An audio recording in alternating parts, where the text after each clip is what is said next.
ایک دوست نے سوال کیا ہے کہ یہ جو چیزیں سامنے رکھ کر ان کے اوپر قرآن کی تلاوت کی جاتی ہے، ختم پڑھا جاتا ہے، کیا یہ چیزیں کھانے کے قابل ہیں یا نہیں؟ حضرات ذی وقار، صاف بات ہے، اللہ رب العالمین ارشاد فرماتا ہے وَنُنَزِّلُ مِنَ الْقُرْآنِ مَا هُوَ شِفَاءٌ وَرَحْمَةٌ لِّلْمُؤْمِنِينَ کہ ہم نے قرآن کے اندر مومنوں کے لیے رحمت بھی اتاری ہے، شفا بھی اتاری ہے۔ تو ظاہر ہے جن چیزوں کے اوپر قرآن پڑھا جاتا ہے اس کے اندر رب ذوالجلال شفا پیدا فرما دیتا ہے، اس کے اوپر رحمت کا نزول ہوتا ہے۔ تو جب وہ انسان کھاتا ہے تو کئی بیماریوں سے اللہ تعالیٰ اس کو محفوظ فرما لیتا ہے۔ ویسے بھی اللہ رب العالمین نے فرمایا فَكُلُوا مِمَّا ذُكِرَ اسْمُ اللہِ عَلَيْهِ بِآيَاتِهِ إِن كُنتُم مُّؤْمِنِينَ، کھاؤ ان چیزوں کو جن کے اوپر اللہ کا نام لیا گیا ہے اور اگر تم اللہ کی آیتوں کو ماننے والے ہو۔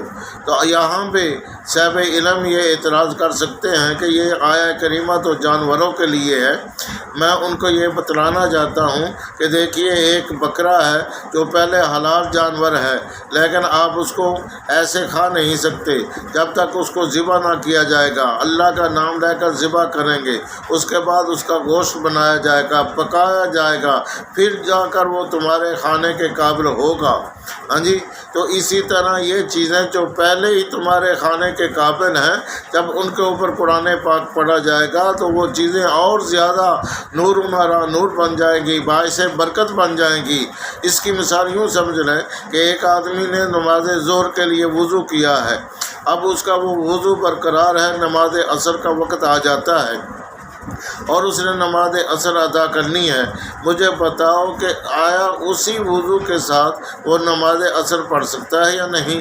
تو ظاہر ہے آپ کا جواب ہوگا وہ پڑھ سکتا ہے، وہ پڑھ سکتا ہے، لیکن فقہائے کرام فرماتے ہیں اگر وہ نماز عصر کے لیے تازہ وضو کر لے گا تو وضو کے اوپر وضو نور علی نور بن جاتا ہے۔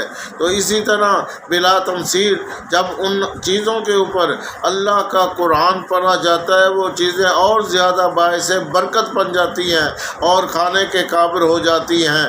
عین ممکن ہے اگر کوئی گناہ گار وہ چیزیں کھائے تو رب کائنات اس کی برکت سے اس کا دل بھی نور علی نور بنا دے۔